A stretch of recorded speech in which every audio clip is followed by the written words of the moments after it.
Biar tamu kehormatan dulu yang makan. Kalimat itu meluncur dari mulut ibu mertua saya. Suaranya nyaring di hadapan puluhan tamu. Tepat ketika tangan ibu saya sudah memegang gagang sendok nasi. Tangan ibu membeku di udara. Wajahnya memerah menahan malu. Ayah saya menunduk dalam, menatap lantai marmer yang mengilat. Mereka menempuh 3 jam dengan bus dari kampung di Kendal, hanya untuk dipindahkan ke sudut dekat dapur. Malam itu, saya tersenyum. Saya ajak kedua orang tua saya keluar, makan di restoran terbaik di kota. Tidak lama, ponsel saya berdering tanpa henti. Mereka belum tahu siapa sebenarnya yang membayar rumah mewah tempat mereka berpesta malam itu. Sebelum kita masuk lebih jauh, kalau cerita ini menyentuh hati Anda, bantu kanal ini dengan menekan tombol suka dan berlangganan. Semoga setiap kebaikan Anda dibalas dengan rezeki yang terus mengalir dan keluarga yang penuh berkah. Sekarang, mari kita mulai. Nama saya Larasati, 32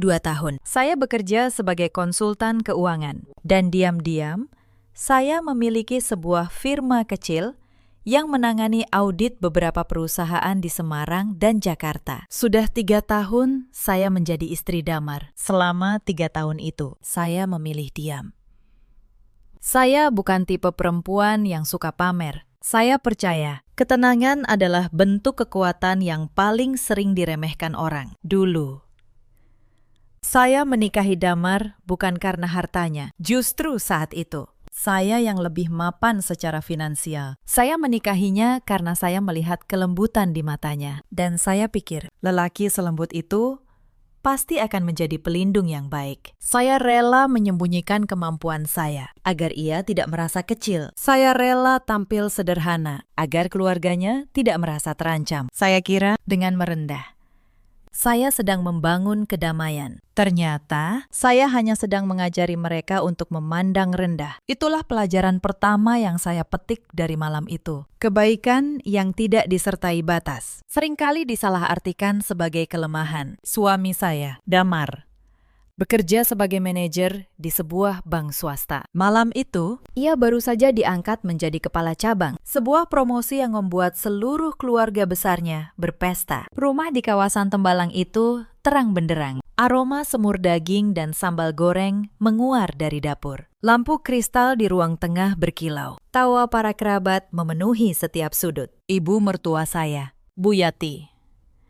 sibuk mondar-mandir dengan kebaya sutra berwarna merah marun yang mencolok. Ia menyapa setiap tamu dengan senyum yang tak pernah luntur. Senyum yang saya tahu hanya muncul ketika ada orang penting yang harus dikesankan. Malam itu memang ada tamu istimewa. Pak Hendro, seorang pengusaha yang namanya cukup besar di Jawa Tengah. Bu Yati memperlakukannya seperti raja. Ia menariknya berkeliling, memamerkan rumah, memamerkan anaknya yang baru naik jabatan. Yang Bu Yati tidak tahu, saya mengenal Pak Hendro jauh sebelum malam itu. Tetapi saya simpan dulu, biar saya ceritakan dari awal. Di sebuah sudut dekat meja prasmanan, kedua orang tua saya berdiri dengan kaku. Ayah, Pak Surya, mengenakan kemeja batik sogan yang warnanya sudah memudar di bagian kerah. Ibu, Bu Tini, memakai gamis hijau lumut sederhana yang ia setrika begitu rapi. Meski bekas lipatannya masih terlihat jelas. Mereka berdua tampak seperti sepasang merpati yang tersesat di antara kawanan merak. Larasati, sandal orang tuamu itu tolong disimpan di belakang. Jangan sampai bikin malu di depan Pak Hendro, bisik Bu Yati saat melewati saya. Matanya menyapu kedua orang tua saya dari ujung kaki hingga ujung kepala. Dengan tatapan yang sulit saya lukiskan. Saya menarik napas. Saya jaga senyum saya demi suami yang sedang berbahagia. Damar berdiri di tengah ruangan, dikelilingi paman dan bibinya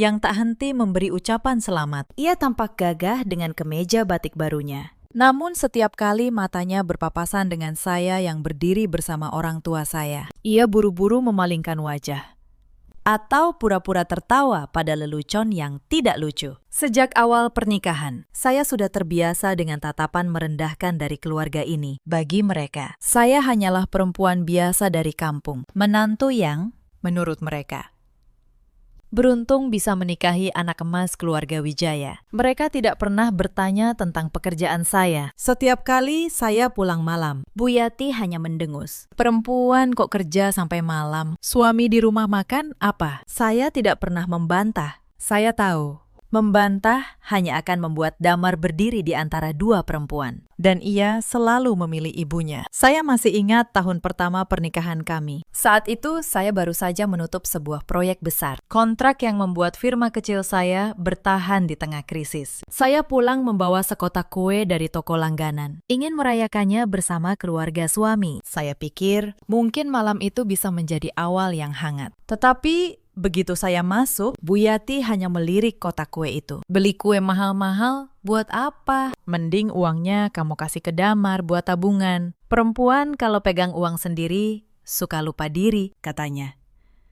Saya hanya tersenyum. Saya letakkan kue itu di meja. Tidak ada yang menyentuhnya sampai pagi. Ada juga saat adik Damar, Sinta, hendak berangkat kuliah ke luar negeri. Biaya yang dibutuhkan tidak sedikit. Keluarga panik. Tabungan Damar tidak cukup. Bu Yati menangis di ruang tengah, mengeluh bahwa anaknya yang pintar terancam gagal sekolah hanya karena uang. Malam itu, diam-diam, saya transfer dana yang dibutuhkan ke rekening Damar. Saya minta ia menyerahkannya seolah dari tabungannya sendiri. Saya tidak ingin Bu Yati merasa berutang pada menantu yang ia rendahkan. Sinta berangkat.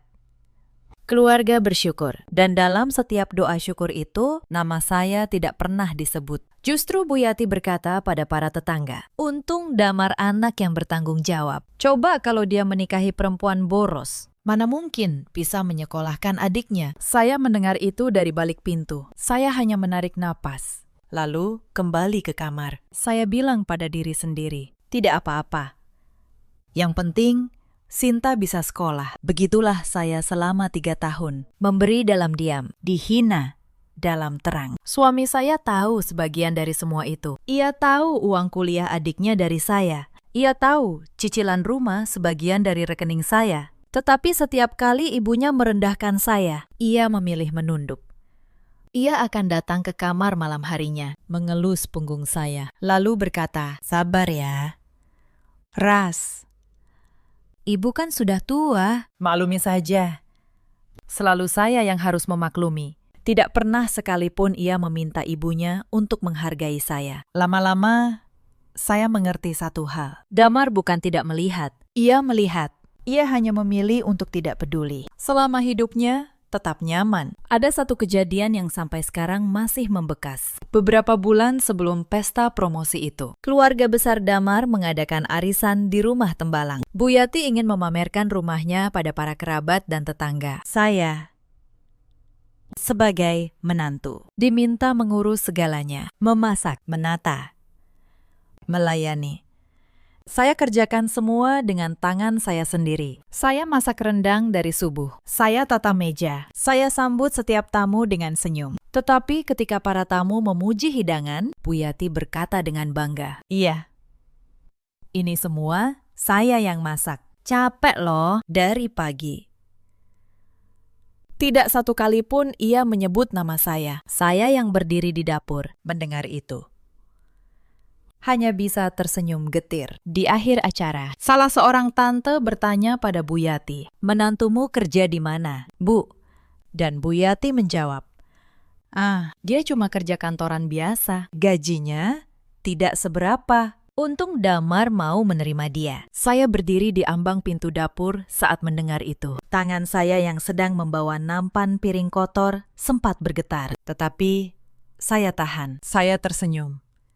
Saya letakkan piring, dan saya kembali bekerja malam itu.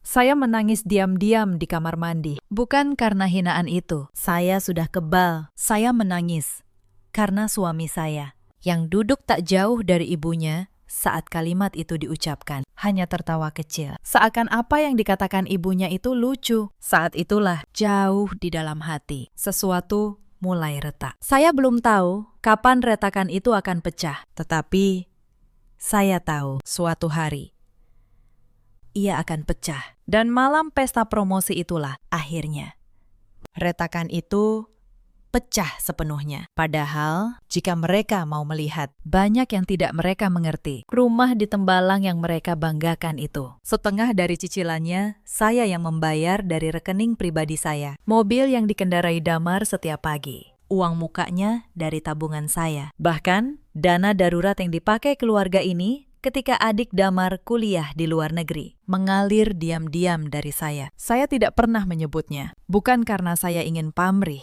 tetapi karena saya percaya sebuah keluarga seharusnya tidak dihitung dengan angka. Malam itu mengajarkan saya bahwa saya salah. Kembali ke awal pesta. Kedua orang tua saya datang tepat pukul 5 sore. Mereka turun dari bus di ujung jalan, lalu berjalan kaki menyusuri kompleks perumahan elit itu sambil membawa sebuah tas kresek berisi oleh-oleh, tape ketan, dan rengginang buatan ibu, dibungkus rapi dengan kertas minyak. Sebenarnya, sejak siang saya sudah meminta agar mereka dijemput. Saya menawarkan untuk mengirim mobil ke terminal, tetapi Bu Yati menolak.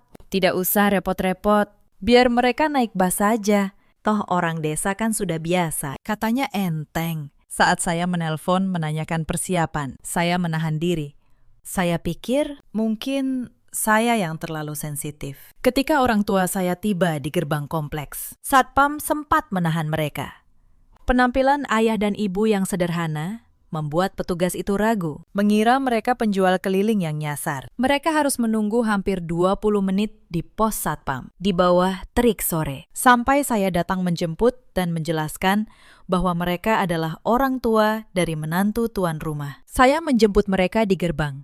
Saya peluk ibu erat-erat. Saya lihat keringat di kening ayah dan tas kresek yang ia genggam erat seolah takut menjatuhkannya. Ayah tersenyum, menyerahkan tas kresek itu pada saya. Ini buat besan. Nak, bilang ke ibu mertuamu. Ini buatan tangan ibu sendiri. Hati saya hangat sekaligus perih. Saya bawa oleh-oleh sederhana itu masuk, dan saya serahkan pada Bu Yati di depan beberapa tamu. Bu Yati menerimanya dengan 2 jari. Ia melihat isinya, lalu meletakkannya di pojok meja, jauh dari hidangan utama. Apa ini? Tape sama rengginang, katanya. Setengah tertawa. Seorang tante di sebelahnya ikut tersenyum geli. Ya ampun.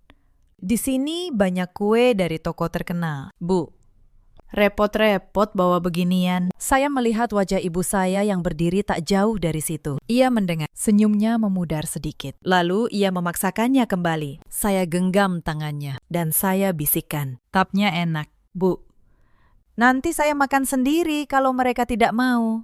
Itu insiden pertama malam itu. Belum yang terakhir. Tak lama, masalah berikutnya datang. Saat ayah saya melepas sepatunya di teras untuk menyesuaikan dengan tamu lain, Bu Yati menghampiri saya dengan wajah masam. Larasati, sandal jepit orang tuamu itu, tolong simpan di belakang. Jangan ditaruh di rak depan bareng sepatu tamu-tamu penting. Nanti dikira sandal pembantu. Saya menatapnya. Bu, itu alas kaki ayah saya. Justru itu. Makanya simpan di belakang, balasnya dingin. Lalu, berlalu. Saya pindahkan sendal ayah ke rak belakang. Tangan saya gemetar menahan sesuatu yang mulai panas di dada. Lalu, ketika para tamu mulai duduk, ada kursi yang sudah diatur rapi di ruang tengah. Kursi-kursi terbaik, dekat dengan Pak Hendro dan keluarga inti. Saya hendak mengarahkan ayah dan ibu ke sana. Tetapi Bu Yati keburu menahan. Bukan di situ, Larasati. Itu untuk keluarga Pak Hendro dan kerabat dekat. Orang tuamu di sebelah sana saja. Ia menunjuk sederet kursi plastik dekat pintu dapur. Kursi yang biasa dipakai pembantu dan tukang catering untuk istirahat. Saya menelan rasa yang pahit. Saya tuntun ayah dan ibu ke kursi-kursi plastik itu. Ayah duduk tanpa protes. Hanya tersenyum kepada saya. Tidak apa-apa. Nak, di sini dekat udara segar, kok, katanya. Suaranya bergetar, tetapi ia berusaha menenangkan saya. Justru kalimat ayah itu yang membuat hati saya hancur. Ia bahkan masih sempat menghibur saya di tengah perlakuan yang merendahkannya. Belum reda rasa sesak itu. Bu Yati datang lagi. Kali ini ia menghampiri ibu saya yang baru saja duduk. Bu Tini, mumpung lagi duduk di dekat dapur, tolong bantu-bantu bawakan minuman ke tamu ya. Mbak-mbak catering kurang orang. Daripada cuma duduk, Kan lebih baik bantu-bantu, katanya. Dengan nada yang dibuat seolah ramah, saya membeku. Bu Yati menyuruh ibu saya, yang datang sebagai besan, sebagai tamu kehormatan, untuk menjadi pelayan di pesta anaknya. Ibu saya, dengan kebaikan hatinya yang tak terbatas, justru berdiri hendak menurut. Oh, iya. Tidak apa-apa. Saya bantu saja, Ibu. Duduk, kata saya tegas. Menahan lengan ibu dengan lembut. Lalu, saya menatap Bu Yati. Bu, ibu saya tamu di sini, bukan pelayan. Kalau catering, kurang orang. Biar saya yang carikan tambahan. Bukan ibu saya, Bu Yati mendengus. Lalu berlalu, sambil menggumamkan sesuatu yang tidak jelas. Beberapa kerabat di dekat situ kembali saling pandang. Sebagian menahan senyum. Amarah di dalam dada saya mulai memercikan api, bersiap membakar seluruh kesabaran yang tersisa. Saya menuntun ayah dan ibu untuk ikut mengantre. Wajar. Mereka tamu juga. Mereka datang jauh-jauh, namun belum sempat ibu saya mengambil piring. Bu Yati sudah berdiri di depannya, menghalangi. Bu, sabar dulu. Biar tamu kehormatan yang penting-penting dulu yang makan, katanya.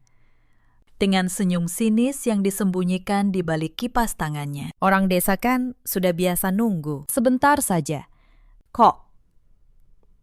Ruang tengah yang tadi riuh mendadak hening. Beberapa kerabat yang memegang piring kosong berhenti. Pak Hendro menghentikan langkahnya. Semua mata kini tertuju pada tangan ibu saya yang gemetar. Membeku beberapa sentimeter dari sendok nasi. Saya berdiri di samping ibu. Saya rasakan seluruh darah di tubuh saya seakan berhenti, lalu naik ke ubun-ubun. Ibu perlahan menarik tangannya, menyembunyikannya di balik lipatan gamis hijaunya. Di sebelahnya, ayah menunduk semakin dalam, seolah berharap bumi terbelah dan menelannya. Bu, ini orang tua saya. Mereka juga tamu di rumah ini, ucap saya.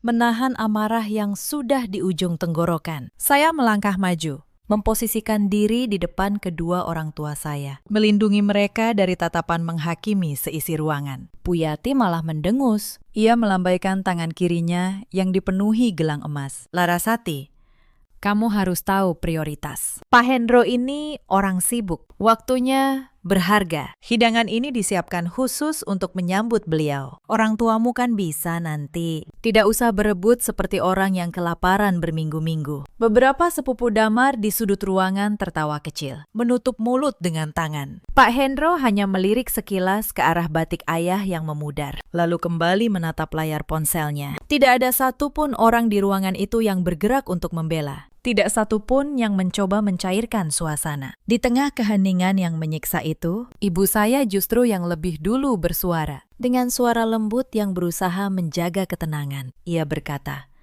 "Tidak apa-apa, Bu Yati. Kami memang tidak terburu-buru. Silakan, tamunya dulu." Kalimat itu yang diucapkan dengan begitu tulus, tanpa setitik pun amarah, justru membuat dada saya semakin sesak. Ibu saya, perempuan yang baru saja dipermalukan di depan puluhan orang, masih sempat menjaga perasaan orang yang menghinanya. Itulah perbedaan antara kami dan mereka. Kami diajari untuk menjaga hati orang lain, bahkan saat hati kami sendiri sedang diinjak. Saya menoleh ke arah suami saya, lelaki yang berjanji di hadapan penghulu untuk menjaga saya beserta keluarga saya. Damar berdiri hanya 2 meter dari ibunya. Ada kilat kegugupan di matanya. Saya tahu, jauh di dalam. Ia tidak setuju dengan apa yang terjadi. Saya bisa melihatnya dari caranya menggenggam gelas, dari caranya menghindari tatapan saya. Tetapi, mengetahui sesuatu salah dan berani menyatakannya adalah 2 hal yang sangat berbeda. Dan suami saya hanya menguasai yang pertama. "Mas," panggil saya pelan, namun penuh penekanan. Saya butuh ia bersuara. Saya butuh tahu bahwa lelaki yang hidup bersama saya selama 3 tahun ini masih punya hati nurani. Damar melangkah mendekat. Namun, bukannya menegur ibunya, ia justru memegang lengan saya. "Larasati, sudah. Jangan bikin ribut di depan Pak Hendro. Lagi pula," kata ibu, "ada benarnya. Mengalah sebentar." "Kenapa?" Nanti setelah Pak Hendro selesai, kita bisa makan di belakang. Kata di belakang itu menghantam dada saya. Damar tidak malu melihat mertuanya dihinakan. Ia hanya malu kalau pestanya terganggu. Saya menatapnya lama, mencari sisa lelaki yang dulu saya cintai. Tetapi yang saya temukan hanya seorang anak kecil yang takut pada ibunya. Saya menarik napas panjang, lalu saya tersenyum. Senyum yang, kalau saja Damar lebih peka, seharusnya membuatnya merinding. Baik, kata saya, tenang. Kalau begitu, kami tidak akan mengganggu pesta penting ini lagi. Saya berbalik. Saya gandeng lengan ayah dan ibu. Ayah, ibu, ayo, kita cari tempat makan yang lebih pantas untuk kita. Larasati, kamu mau kemana? Suara Bu Yati meninggi. Saya tidak menjawab. Saya tuntun kedua orang tua saya melewati kerumunan tamu. Melewati Pak Hendro. Melewati suami saya yang berdiri mematung. Kami berjalan keluar dari rumah megah itu dengan kepala tegak. Di mobil, ibu saya menangis pelan. Maafkan ibu. Nak, ibu sudah bikin malu kamu. Saya menggenggam tangannya yang dingin. Bu, ibu tidak pernah membuat saya malu. Tidak pernah sekalipun. Yang harus malu itu mereka. Saya bawa kedua orang tua saya ke sebuah restoran di kawasan Gombel Atas. Restoran dengan jendela besar yang menghadap ke seluruh kota Semarang yang berkelip di bawah. Sepanjang perjalanan, ibu masih sesekali mengusap matanya. Ayah duduk di kursi depan. Diameter. Menatap jalanan yang basah oleh gerimis tipis. Saya tahu keduanya menahan luka yang jauh lebih dalam dari yang mereka tunjukkan. Ayah, ibu, kata saya saat lampu merah menyala. Maafkan saya, karena selama ini saya membiarkan kalian ada di tengah keluarga seperti itu. Ayah menggeleng pelan. Kamu tidak salah.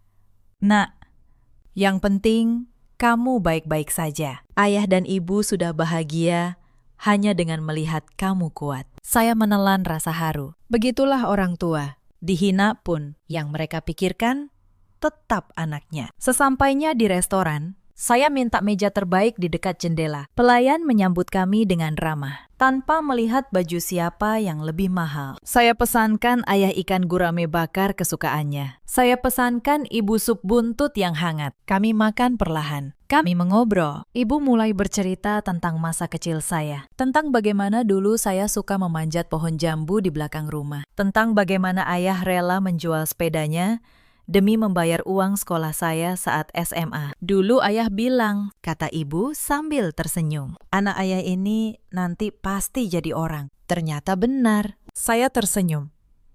Air mata saya hampir jatuh, tetapi saya tahan. Untuk pertama kalinya setelah berbulan-bulan tertekan menjadi menantu yang sempurna, saya merasa benar-benar hidup kembali. Penghormatan yang sejati bukan tentang seberapa tinggi jabatan atau seberapa kaya tamu yang datang ke rumah, melainkan tentang bagaimana kita memperlakukan jiwa-jiwa yang paling tulus menyayangi kita. Namun kedamaian di atas bukit itu tidak berlangsung lama. Tepat saat pelayan meletakkan teh melati hangat di meja kami, ponsel di dalam tas saya mulai bergetar. Layarnya menyala, menampilkan nama Damar. Saya hanya meliriknya sekilas, lalu kembali menyendok puding kelapa muda dengan tenang. Itu suamimu menelpon. Nak, angkat. Siapa tahu ada hal penting, ucap ayah, sambil meletakkan sendoknya. Matanya menyiratkan kecemasan yang belum sirna. Watak ayah yang selalu mengalah membuatnya tidak tega. Tidak apa-apa. Ayah, biarkan saja. Makan malam kita jauh lebih penting daripada itu, jawab saya, dengan senyum yang menenangkan. Namun getaran itu tidak berhenti. Satu panggilan mati. Panggilan berikutnya langsung menyusul dalam hitungan detik. Tak lama, pesan beruntun mulai membanjiri layar. Saya sengaja membuka pratinjau tanpa membuka pesannya penuh. Biar Damar tahu, pesannya hanya saya baca sekilas, tanpa niat membalas. Larasati, kamu di mana? Ibu panik. 2 menit kemudian, nadanya berubah. Larasati, jangan kekanak-kanakan. Kamu sudah mempermalukan Mas dan Ibu di depan Pak Hendro. Cepat pulang sekarang dan minta maaf pada Ibu. Saya hampir tertawa. Minta maaf. Untuk apa?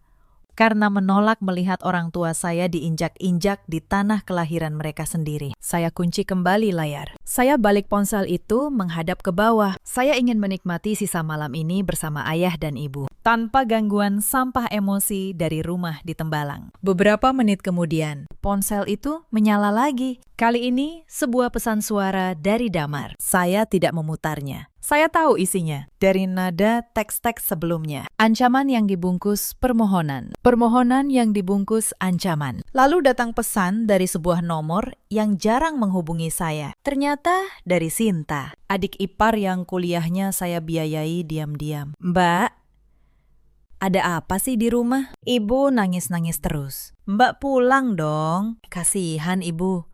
Saya membaca pesan itu 2 kali. Bahkan Sinta, yang sekolahnya saya tanggung sampai ke luar negeri, tidak satu kali pun bertanya bagaimana kabar saya, atau bagaimana kabar orang tua saya yang baru saja dipermalukan. Yang ia khawatirkan hanya ibunya. Saya tutup ponsel itu lagi. Saya tatap kedua orang tua saya yang masih menikmati makanannya, dan saya putuskan, malam ini tidak akan saya rusak oleh siapapun. Namun tampaknya situasi di sana sudah tidak bisa lagi dikendalikan oleh suami saya. Ponsel saya bergetar lagi. Dan kali ini, nama yang muncul di layar adalah Bu Yati. Ini kejadian langka selama 3 tahun pernikahan. Bu Yati hampir tidak pernah sudi menelepon saya lebih dulu, kecuali untuk mendikte daftar belanja atau menegur kalau ada sudut rumah yang berdebu. Saya geser tombol hijau. Saya dekatkan ponsel ke telinga tanpa mengucapkan sepatah kata pun. Saya ingin mendengar sandiwara apa lagi yang akan mereka mainkan. Larasati. Halo. Pra. Kamu di mana? Suara Bu Yati melengking di seberang. Namun kali ini ada yang berbeda. Nada angkuh yang tadi menggelegar di ruang tamu telah berganti menjadi suara parau yang gemetar, penuh kepanikan.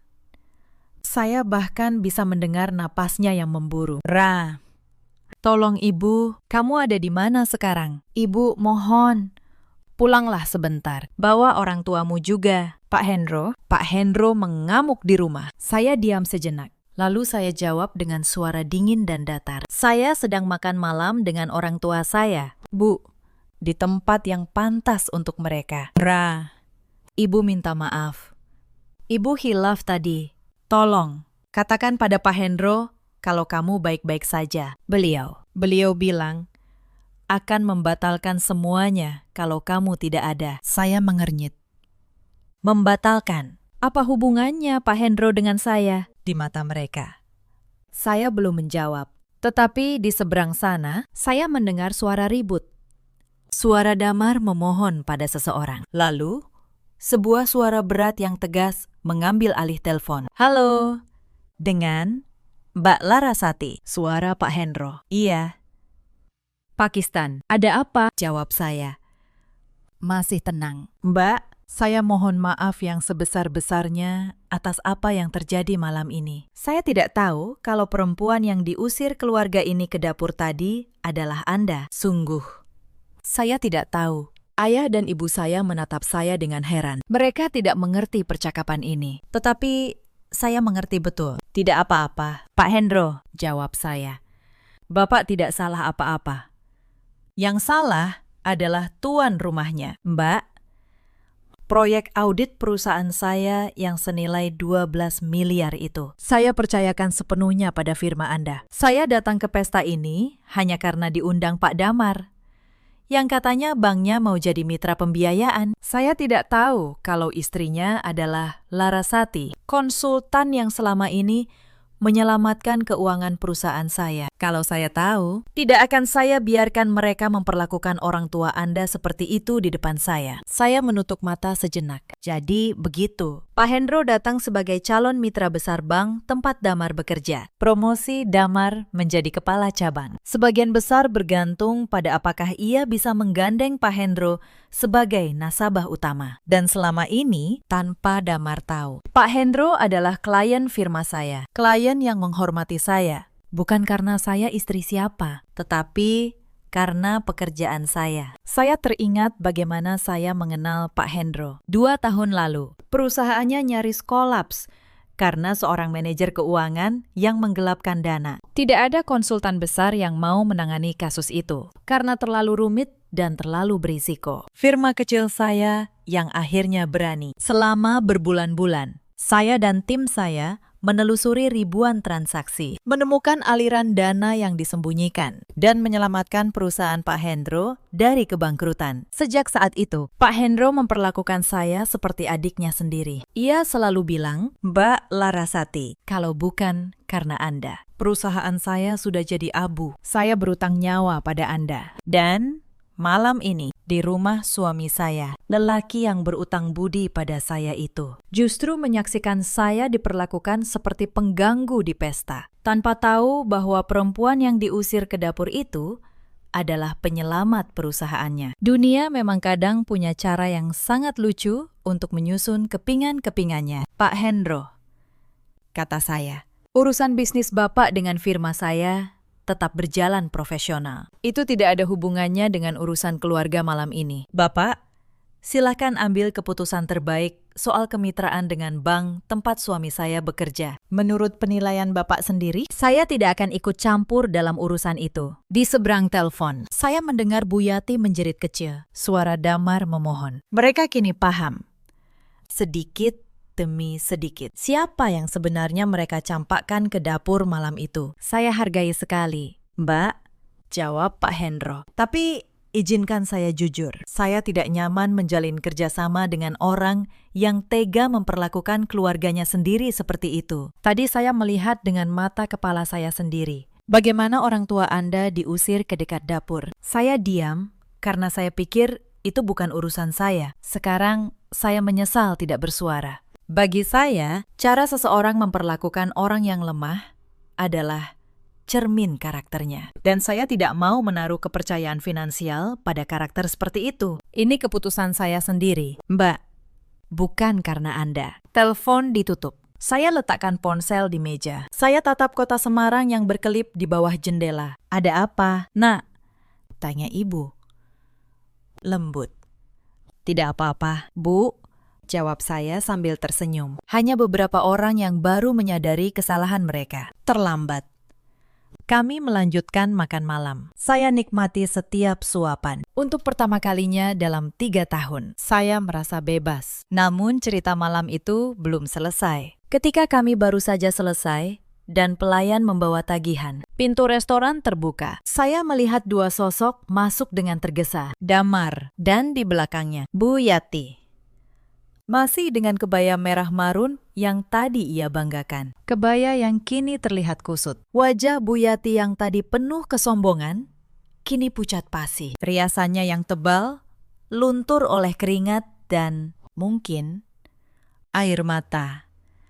Mereka pasti melacak lokasi saya dari aplikasi keluarga yang dulu dipaksakan Bu Yati agar saya pasang, supaya ia bisa selalu tahu di mana saya berada. Ironis. Alat yang ia pakai untuk mengawasi saya kini menuntunnya datang untuk memohon. Mereka menghampiri meja kami. Damar langsung berlutut di samping kursi saya. Beberapa pengunjung restoran menoleh. Tetapi Damar sudah tidak peduli lagi pada gengsi yang tadi sore ia jaga mati-matian. "Larasati, Mas mohon. Mas, minta maaf. Masalah.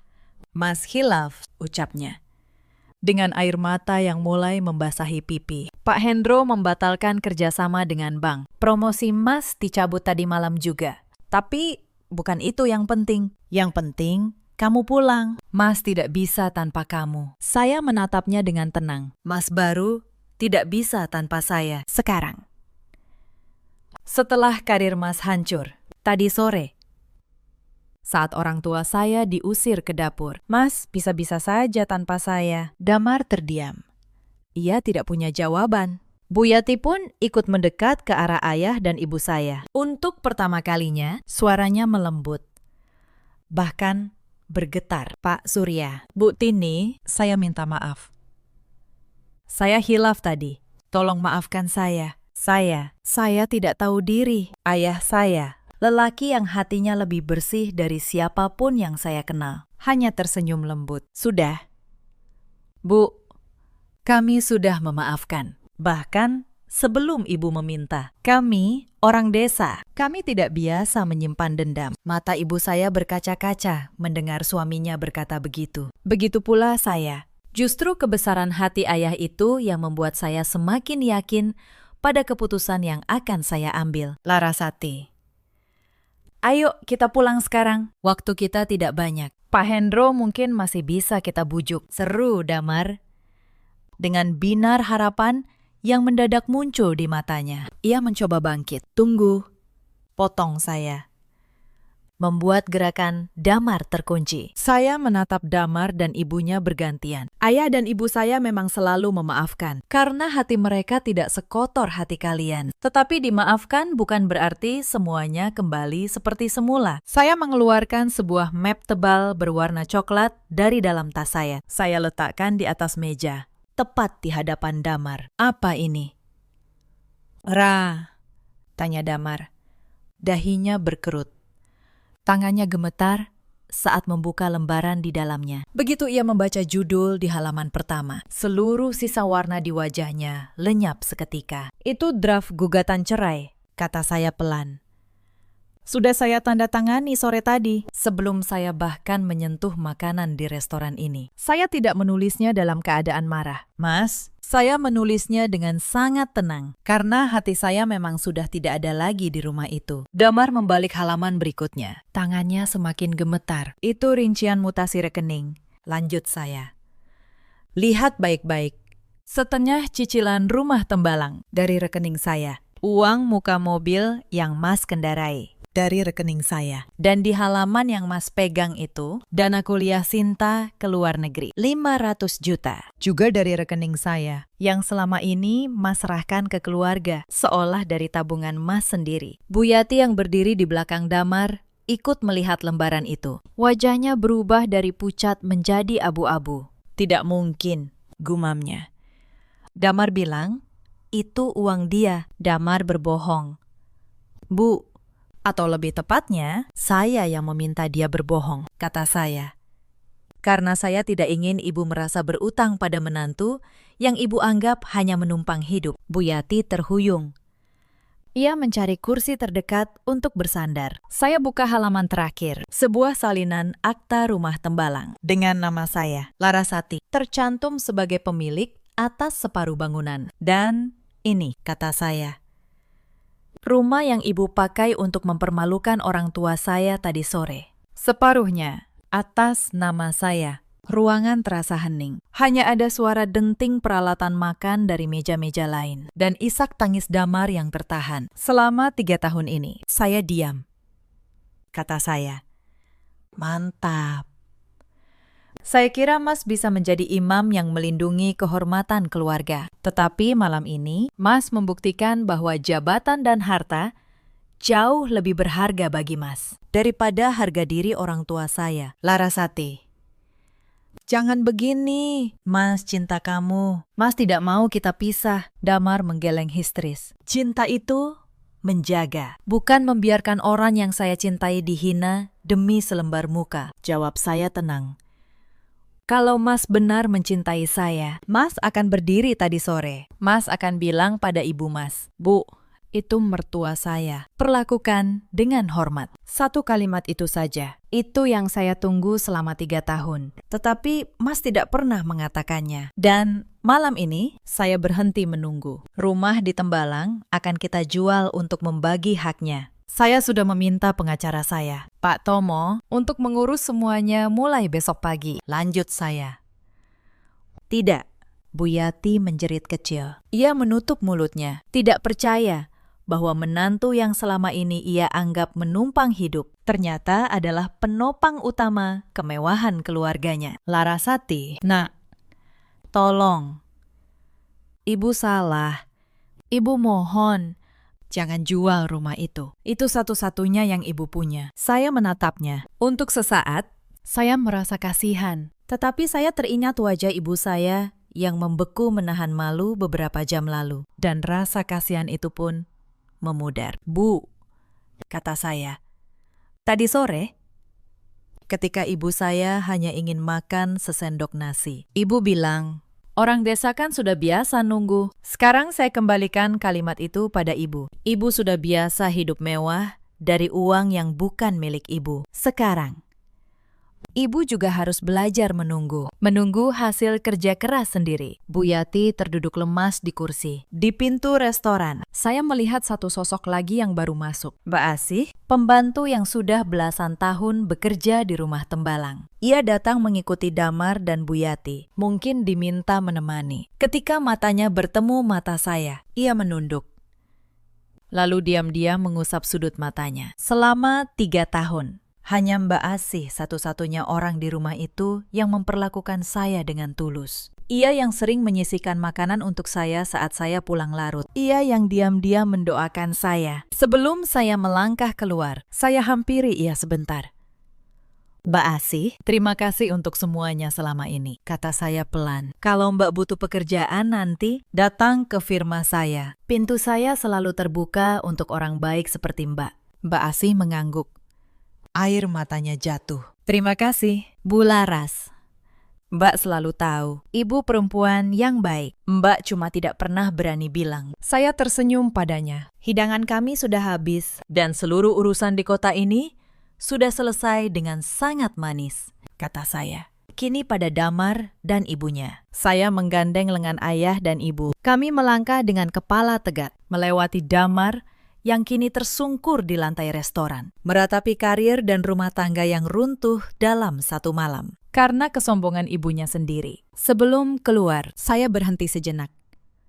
Saya ambil ponsel saya, dan saya kirimkan satu pesan singkat kepada Pak Hendro. Pak Hendro, terima kasih atas keadilan Bapak malam ini. Proyek audit perusahaan Bapak akan tetap berjalan profesional di bawah firma saya. Untuk urusan kemitraan perbankan, silakan Bapak putuskan yang terbaik. Saya tidak akan pernah mencampur urusan bisnis dengan urusan pribadi. Lalu, saya simpan ponsel itu. Saya tidak lagi perlu mendengar tangis atau permohonan maaf dari Damar dan ibunya. Maaf yang datang terlambat ketika semuanya sudah hancur. Bukanlah maaf. Itu hanya rasa takut yang menyamar. Kami berjalan keluar, menyambut embusan angin malam Semarang yang terasa begitu lega. Di bawah sana, lampu-lampu kota bersinar terang, mengiringi kami menuju lembaran hidup yang baru, di mana harga diri dan kehormatan keluarga tidak akan pernah bisa ditukar dengan apapun di dunia ini. Hari-hari berikutnya berjalan seperti yang sudah saya rencanakan. Pak Tomo, pengacara saya, mengurus semua proses dengan cepat dan rapi. Rumah di Tembalang dijual. Separuh hasilnya menjadi hak saya, sesuai akta. Sisanya saya serahkan pada Damar, lebih dari yang sebenarnya wajib saya berikan. Bukan karena saya masih mencintainya, tetapi karena saya tidak ingin menutup satu pintu dengan kebencian. Damar tidak pernah mendapatkan kembali promosinya. Pak Hendro benar-benar membatalkan kemitraan dengan bank itu, dan kabarnya, atasan Damar menilai ia gagal menjaga relasi penting. Beberapa bulan kemudian, saya dengar ia dimutasi ke cabang kecil di kota lain. Bu Yati pindah ke rumah kontrakan sederhana. Untuk pertama kalinya dalam hidupnya, ia harus berhemat. Para tetangga yang dulu ia kesankan dengan kemewahan, kini tidak lagi datang. Sinta, adik ipar saya, harus mencari pekerjaan paruh waktu untuk membantu ibunya, karena tidak ada lagi yang diam-diam mengisi rekening keluarga. Saya tidak merasa senang atas semua itu. Saya juga tidak merasa bersalah. Mereka hanya menuai apa yang mereka tanam. Saya hanya berhenti menjadi tanah tempat mereka menanam. Sementara itu, hidup saya justru mekar. Firma saya berkembang. Kepercayaan Pak Hendro. Dan kemudian, klien-klien lain yang mendengar tentang integritas saya membuat usaha kecil itu tumbuh menjadi sebuah kantor konsultan yang dihormati di Semarang. Tetapi yang paling berharga bukan itu. Yang paling berharga adalah saya membawa ayah dan ibu saya pindah ke sebuah rumah yang nyaman, tidak jauh dari tempat tinggal saya. Setiap akhir pekan, kami makan bersama. Ayah kembali punya sepeda, hadiah dari saya, untuk mengganti yang dulu ia jual demi sekolah saya. Ibu kembali tersenyum lepas, tanpa harus takut salah, berdiri di rumah orang. Suatu sore, saat kami duduk di teras menikmati teh, ayah berkata pelan, "Nak, Ayah bangga sama kamu, bukan karena kamu sukses, tapi karena kamu tidak pernah malu mengakui dari mana kamu berasal. Saya genggam tangannya. Air mata saya jatuh. Kali ini tanpa saya tahan. Karena inilah sebenarnya kemenangan yang sesungguhnya. Bukan rumah yang terjual, bukan karir siapa yang runtuh, melainkan senyum di wajah dua orang yang paling tulus mencintai saya. Di bawah langit Semarang yang sama, saya akhirnya menemukan arti pulang. Cerita ini mengajarkan kita satu hal yang sederhana. Jangan pernah mengukur nilai seseorang dari pakaian yang ia kenakan, atau dari seberapa jauh ia datang. Dan jangan pernah merasa aman menghina orang yang diam, karena diamnya seseorang bukan berarti ia tidak mampu. Di luar sana, ada banyak perempuan seperti Larasati, perempuan yang memilih diam, bukan karena lemah, tetapi karena mereka menghargai kedamaian lebih dari kemenangan. Mereka menanggung hinaan dalam senyap, sambil terus bekerja, terus memberi, tanpa pernah meminta diakui. Untuk kalian semua, ketahuilah, diam kalian bukan kekalahan, tetapi ingat juga, ada batas di mana kebaikan harus berani berkata cukup. Ada pula banyak suami seperti Damar, lelaki yang lupa bahwa tugas seorang imam bukan hanya memimpin saat bahagia, tetapi melindungi saat keluarganya dihinakan. Mereka memilih diam di saat seharusnya berdiri, mengira bahwa menghindari konflik adalah kedamaian. Padahal, membiarkan orang yang kita cintai disakiti bukanlah kedamaian.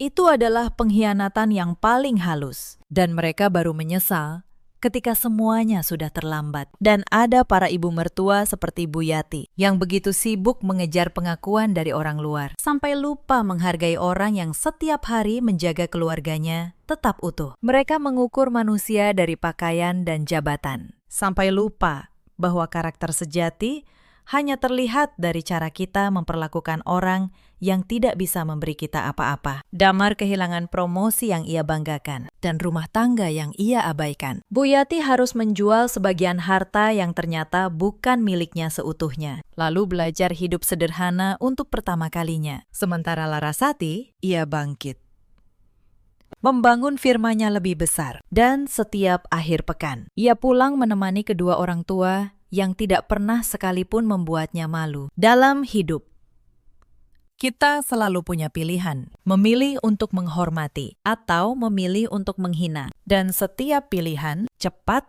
atau lambat, selalu kembali kepada kita. Karma tidak pernah datang dengan suara keras. Ia datang dengan tenang, di saat yang paling tidak terduga, membawa semua yang pernah kita tabur. Bagaimana menurut Anda? Apakah keputusan Larasati sudah tepat? Ceritakan kisah dan pendapat Anda di kolom komentar. Terima kasih sudah menemani sampai akhir. Sampai jumpa di cerita berikutnya. Mulai bulan ini, kau harus bayar 3 juta kalau masih mau numpang tidur di sini. Suara busuk Kesih menggelegar di ruang keluarga. Rumah ini milik keluarga suamimu, warisan leluhur kami. Ini bukan panti asuhan, tempat perempuan miskin sepertimu menebeng hidup. Buku tabungan saya melayang, jatuh berdebam di lantai marmer. Saya tidak menangis, saya tidak memohon, saya justru tersenyum tipis, lalu mentransfer uang itu detik itu juga. Busuk Kesih tertawa puas. Ia merasa menang besar. Ia sama sekali tidak tahu satu hal. Sertifikat rumah yang ia agung-agungkan di dalam lemarinya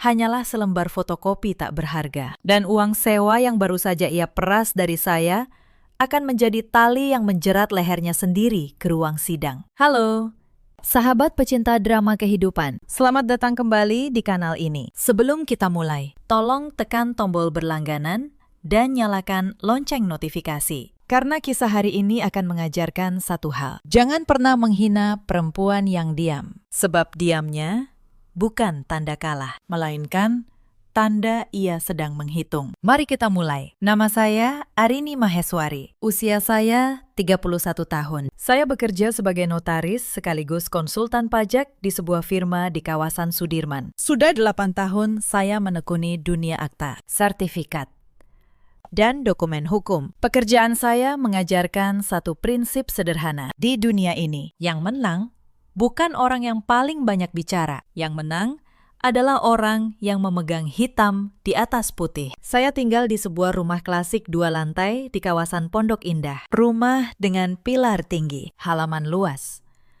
dan pagar besi tempa yang kokoh. Rumah yang membuat tetangga sekompleks selalu menoleh ketika lampunya menyala di malam hari. Di rumah inilah saya tinggal bersama suami saya, Damar, bersama ibu mertua saya, Bu Sukesi, dan bersama adik ipar saya, Vania. 3 orang yang setiap hari mengingatkan saya bahwa saya hanyalah seorang penumpang gelap di rumah ini. Bu Sukesi berusia 60 tahun. Rambutnya selalu disanggul rapi, bibirnya selalu merah, dan dagunya selalu terangkat. Ia berbicara seolah dunia berutang hormat padanya. Damar, suami saya, berusia 36 tahun. Dulu saya mengira ia laki-laki yang teduh. Sekarang saya tahu, ia hanya laki-laki yang terlalu takut pada ibunya untuk menjadi seorang suami. Vania, adik iparnya, 27 tahun. Hidupnya berputar di kafe mahal dan layar ponsel. Setiap tas baru, setiap makan siang mewah, selalu berakhir dengan satu kalimat. Mbak Arini kan punya uang. 3 orang, 1 rumah, dan sebuah rahasia yang hanya saya yang tahu. Mari saya ceritakan bagaimana semua ini bermula. Saya menikah dengan Damar 4 tahun lalu.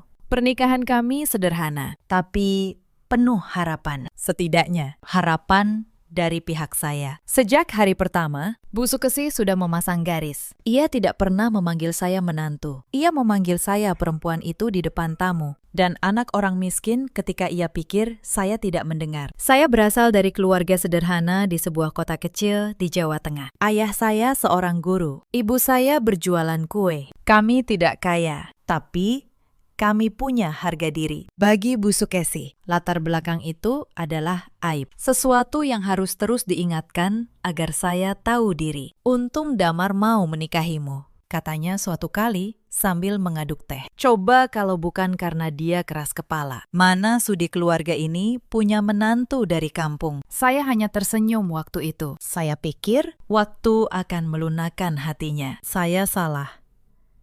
Yang membuat saya bertahan hanya satu, cinta saya pada Damar dan keyakinan bodoh bahwa suatu hari ia akan berdiri membela saya.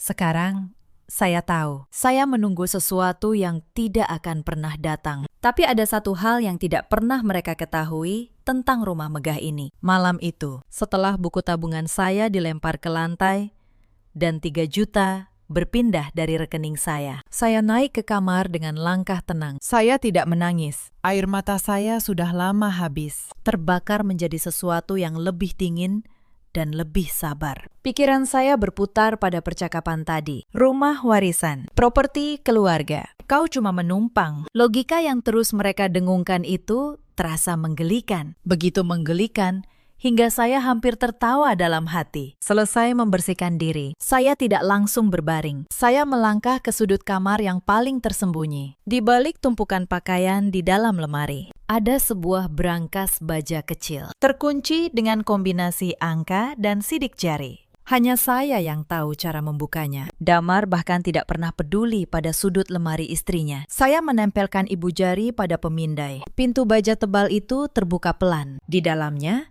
tidak ada perhiasan, tidak ada emas batangan. Yang ada hanya sebuah map dokumen tebal berwarna merah, berlogo burung Garuda. Saya menarik map itu, membawanya ke kasur, membukanya. Di tangan saya, sebuah dokumen resmi berhologram asli dari Badan Pertanahan Nasional. Sertifikat hak milik atas rumah klasik bergaya Eropa di Pondok Indah ini. Dan di kolom kepemilikan, tercetak satu nama dengan tinta hitam yang tak bisa digugat oleh pengadilan manapun di negeri ini. Arini Maheswari. Ya, rumah yang katanya warisan leluhur mereka. Rumah tempat mereka mengusir dan menghina saya adalah milik saya, atas nama saya, secara sah dan mutlak. Jari saya menyentuh kertas itu, dan ingatan saya terlempar jauh ke belakang, ke sebuah masa yang sengaja saya kubur dalam-dalam. Kilas balik, 1 tahun sebelum pernikahan. Sore itu hujan turun deras di kawasan Pondok Indah. Saya datang ke rumah ini sebagai tunangan Damar, dan menemukan suasana seperti rumah duka. Bu Sukesi menangis meraung di atas karpet ruang tamu. Damar duduk mematung, memegangi kepalanya. Di depan mereka, dua pria berwajah dingin dengan map dinas dari pihak bank dan lembaga penyitaan. Hari itu, bom waktu yang ditinggalkan almarhum ayah Damar akhirnya meledak. Ternyata sang ayah diam-diam menjaminkan rumah ini untuk utang bisnis yang gagal total. Nilai utang beserta bunganya membengkak hingga miliaran rupiah. Dan bank sudah mengeluarkan surat sita. Bu Sukesi dan Damar diberi waktu 1 minggu. Setelah itu, rumah akan dilelang secara terbuka. Kita mau tinggal di mana? Damar, ibu tidak mau jadi gelandangan. Ini rumah leluhur kita. Harga diri keluarga kita hancur kalau kita diusir dari sini. Begitu raung Bu Sukesi hari itu, meratapi kehormatan yang tinggal nama. Saya berdiri di ambang pintu, menyaksikan laki-laki yang saya cintai hancur tak berdaya. Dan hati saya, hati seorang perempuan muda yang naif, tergerak oleh belas kasihan yang luar biasa bodoh. Tapi saya bukan perempuan sembarangan. Saya seorang notaris muda yang baru saja menerima warisan tabungan dari almarhum kakek saya, ditambah simpanan hasil kerja keras bertahun-tahun. Saya punya cukup uang untuk menebus rumah itu dari bank. Hari berikutnya, saya menemui pihak bank tanpa sepengetahuan Bu Sukesi. Saya membayar lunas seluruh utang dan denda. Dan saya mengurus balik nama sertifikat melalui prosedur yang sah. Prosesnya tidak mudah.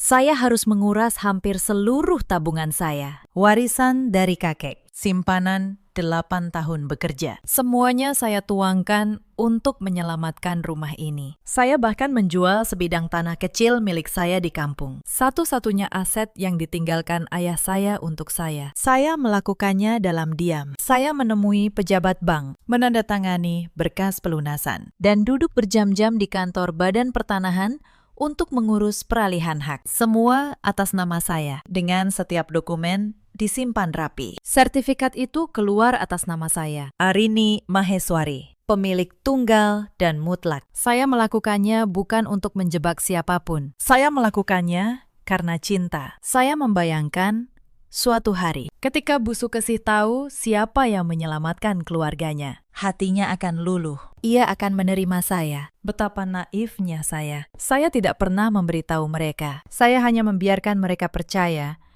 bahwa pengacara keluarga berhasil bernegosiasi dengan bank. Saya membiarkan Bu Sukesi menyimpan fotokopi sertifikat lama di lemarinya. Fotokopi yang sudah tidak berlaku. Dan terus membanggakannya sebagai bukti kepemilikan. Saya pikir suatu hari kebenaran akan datang dengan cara yang manis. Saya tidak menyangka kebenaran itu justru akan datang sebagai pisau. Setelah pernikahan, saya berharap sikap Bu Sukesi melunak. Yang terjadi sebaliknya. Begitu saya resmi menjadi menantu, ia merasa punya hak penuh atas hidup saya. Hari-hari saya berubah menjadi daftar tugas tanpa akhir. Bangun sebelum subuh untuk menyiapkan sarapan, mengepel lantai 2 lantai, mencuci, menyetrika, berbelanja.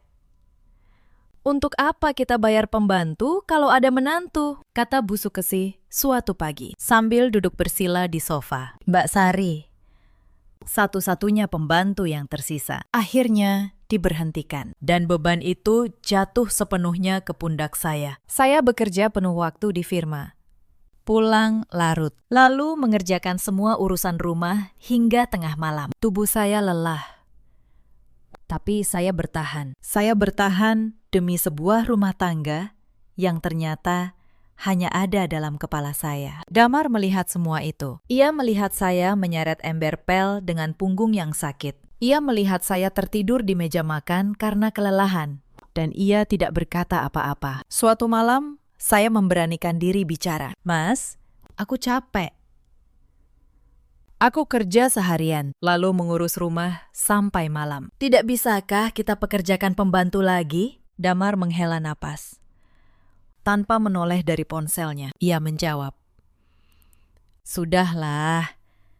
Arini, ibu sudah tua. Kamu yang mengalah saja. Lagi pula kamu kan tinggal di rumah keluarga kami. Wajar kalau kamu berbuat sesuatu. Rumah keluarga kami. Kalimat itu menusuk lebih dalam dari apapun, karena saya tahu di balik kalimat itu tersimpan sebuah ironi yang bahkan tidak ia sadari. Beberapa hari kemudian, saya memberanikan diri sekali lagi. Saya mengajak Damar bicara berdua di kamar, jauh dari telinga ibunya. "Mas," kata saya pelan, "aku cuma ingin satu hal. Aku ingin kamu sekali saja berdiri di sisiku. Ketika ibu menghinaku, aku tidak minta kamu melawan ibu. Aku cuma minta kamu tidak ikut menyalahkanku. Itu saja." Damar terdiam lama. Untuk sesaat, saya berharap.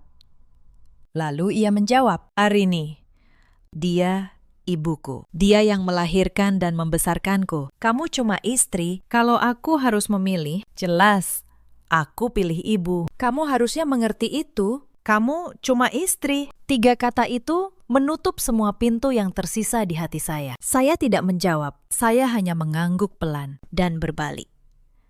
Malam itu saya tidak tidur. Saya hanya menatap langit-langit.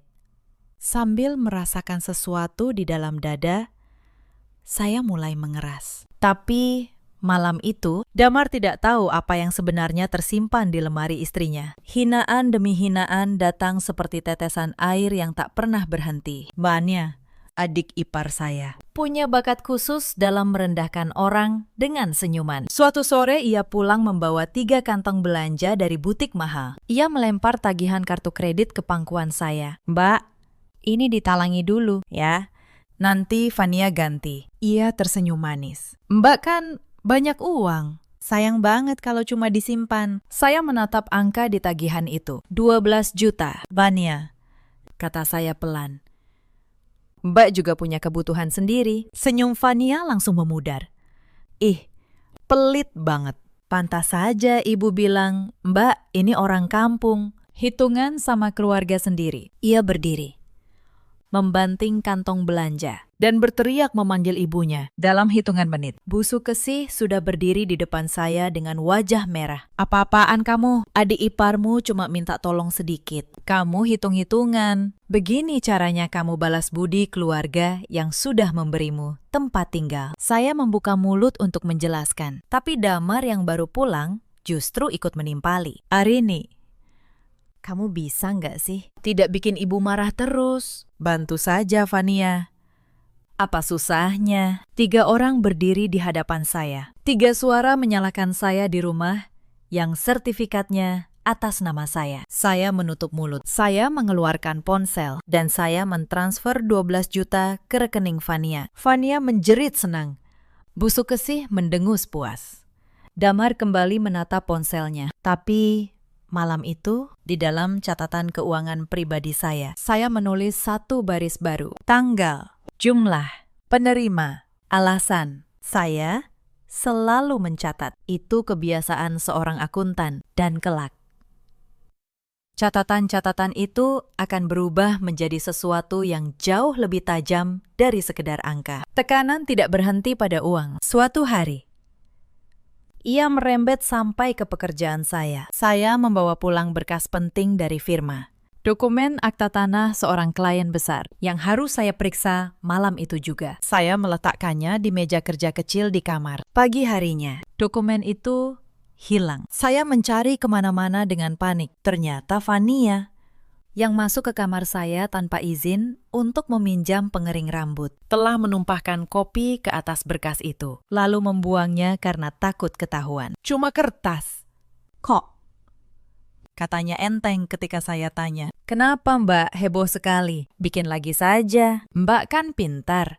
Dokumen itu bernilai ratusan juta bagi klien saya. Saya harus begadang 2 malam, meminta maaf kepada klien, dan mengurus penggantian akta dari awal. Reputasi saya di firma nyaris hancur karena kecerobohan orang lain. Saya tidak membentak Fania, saya hanya menatapnya.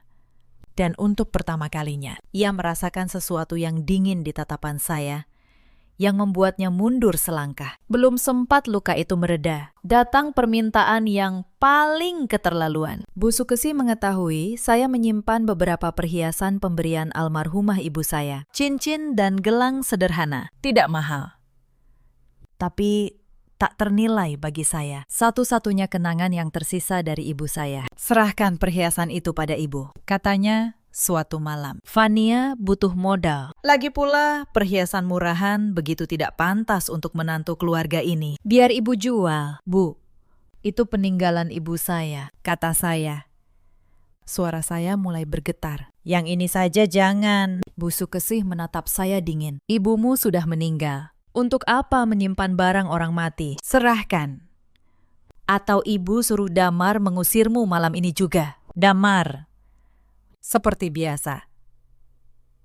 Hanya diam di kursinya. Malam itu.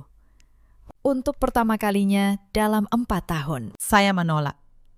Saya mengunci perhiasan ibu saya di berangkas, di sebelah sertifikat rumah ini. 2 benda yang paling berharga di hidup saya, terkunci di balik baja yang sama. Dan saya tahu, malam itu, kesabaran saya sudah sampai di ujungnya. Beberapa hari kemudian, ada kejadian yang membuat luka itu semakin dalam. Hari itu ulang tahun saya yang ke-31. Saya tidak mengharap pesta, saya hanya berharap satu ucapan kecil dari suami saya. Pagi hari saya menyiapkan sarapan seperti biasa. Di meja, saya meletakkan sepiring kue buatan tangan. Kue sederhana, resep ibu saya. Saya berharap setidaknya kami bisa duduk bersama sebentar. Damar turun, melihat kue itu, dan langsung bertanya, "Ini buat siapa? Jangan boros-boros." Arini. Telur mahal sekarang. Ia bahkan tidak ingat tanggal lahir istrinya. Bu Sukesih datang. Mencicipi kue itu sedikit, lalu mendorong piringnya menjauh. Terlalu manis. Lidah orang kampung memang begitu. Semua dibuat manis. Buang saja, daripada bikin gula darah ibu naik. Saya berdiri di dapur, menatap kue ulang tahun saya sendiri masuk ke tempat sampah. Dan tidak ada satupun dari mereka yang tahu hari itu hari apa. Saya tidak menangis. Saya hanya membuka catatan kecil di ponsel saya dan menulis 1 baris. Hari ulang tahun. Tidak ada yang ingat. Kue dibuang. Bukan untuk dendam, tapi untuk mengingatkan diri saya sendiri suatu hari.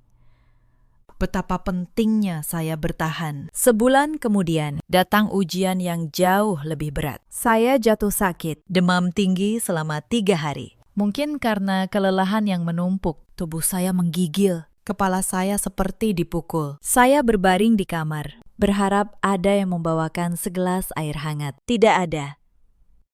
Pagi ketiga, Bu Sukesih masuk ke kamar saya, bukan untuk menengok, tapi untuk marah. Sampai kapan kamu mau bermalas-malasan? Lantai belum dipel, cucian menumpuk. Sakit kok dipelihara? Dulu ibu melahirkan saja, besoknya sudah masak. Bangun, saya mencoba bangkit, tapi dunia berputar. Saya jatuh kembali ke kasur. Damar berdiri di pintu, melihat istrinya menggigil demam, lalu berkata pelan, "Arini, bantu ibu sedikit, jangan bikin suasana rumah jadi tidak enak." Hari itu, dengan demam 39 derajat, saya tetap mengepel lantai 2 lantai. Setiap langkah terasa seperti berjalan di atas bara. Ketika saya akhirnya pergi sendiri ke klinik dengan taksi, dokter menatap saya prihatin. "Ibu kecapean, berat. Kalau dibiarkan, ini bisa jadi tifus. Harus istirahat total." Saya pulang membawa resep dan satu keputusan yang mulai mengeras di dalam dada. Saya tidak akan selamanya menjadi pelayan di rumah yang menjadi milik saya sendiri. Malam itu, saya membuka berangkas, menatap sertifikat itu lama sekali, lalu menutupnya kembali. Belum waktunya, tapi waktu itu, saya tahu, semakin dekat. Bulan-bulan berikutnya menjadi semakin berat. Bu Sukesih mulai mengundang teman-teman arisannya ke rumah dan menjadikan saya bahan pertunjukan. "Nah, ini menantu saya," katanya di depan ibu-ibu berbaju mahal dari kampung. "Untung saya didik, jadi lumayan bisa masak. Coba kalian lihat. Mau kan dia jadi pelayan di rumah sendiri?" Para tamu tertawa kecil. Saya berdiri di sudut ruangan dengan nampan berisi teh dan tersenyum seperti boneka. Di dalam, sesuatu terus mengeras. Puncak penghinaan di depan umum terjadi pada acara ulang tahun Bu Sukesih. Ia mengadakan pesta besar di rumah. Puluhan tamu diundang. Catering mahal dipesan. Dan saya sebagai menantu ditugaskan menjadi pelayan sepanjang malam. Saya menyajikan makanan, mengganti piring kotor, mengisi gelas, sambil mengenakan gaun seadanya. Karena tidak diizinkan tampil di depan tamu, menantu cukup di belakang saja, kata Bu Sukesi. Biar Fania yang menemani tamu, dia kan lebih pantas dilihat di tengah pesta. Seorang tamu. Seorang ibu berbaju mewah memanggil saya. Mbak, tolong ambilkan air.